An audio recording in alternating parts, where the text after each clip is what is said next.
மாடிக்கு வந்து இது செடியை பார்த்தோம் கைஸ். நல்லா துளுத்து வந்துக்குது கைஸ். ஃபஸ்ட்டு இந்த இதுவும் ரொம்ப நல்லா துளுத்து வந்துக்குது. இதை பாருங்க, அதே மாதிரி தான் இருக்குது.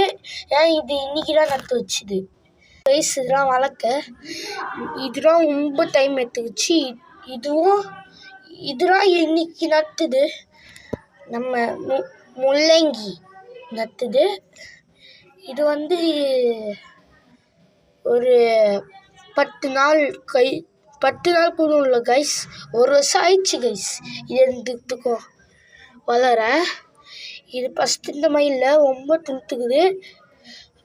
ஃபஸ்ட்டு இந்த மாதிரி எது செடியுமே இல்லை கைஸ், ரொம்ப துளுத்துக்குது. அதேமாதிரி இது தண்ணியை நின்றுச்சுன்னா இதை போட்டு விட்டுருங்க.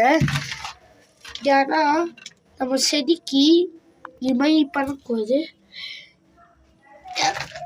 ஏன்னா கொசு வளரும் கைஸ்.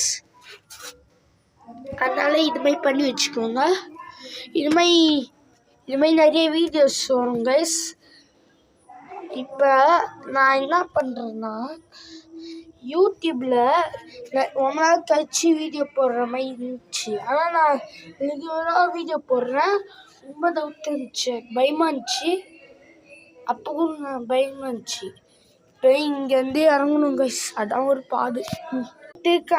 காமிக்கிறேன் கைஸ். ரைட் கைஸ், இறங்கிட்டேன் கைஸ். கைஸ்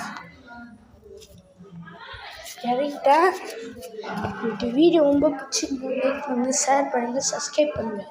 இந்த வீடியோ நீங்கள் செடி ரொம்ப நல்லா வளர்க்குறீங்களா இல்லையான்னு டெஸ்டிங் கமெண்ட்ஸில் சொல்லுங்கள்.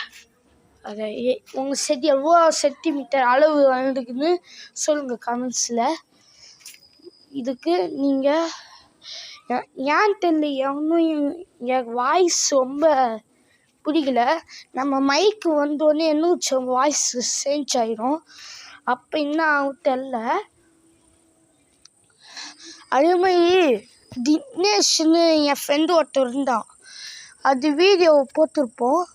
இப்போ அது ஒரு பாட்டில் இது மாதிரி என் வயிறு போயிட்டு ஏதோ வந்துச்சு கைஸ். அதில் டக்குன்னு ஏதோ போயிடுச்சு. ஆனால் நம்ம இது செடியோட விதையை பார்த்ததே இல்லை. இதெல்லாம் தினேஷ் சொன்ன இலை.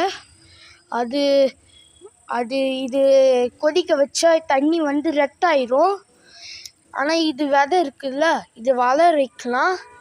அது என்ன விதைன்னு பார்க்குறதுக்கு முன்னாடி லைக் பண்ணுங்கள், ஷேர் பண்ணுங்கள், சப்ஸ்கிரைப் பண்ணுறது கைஸ். அதான் இதோட விதை.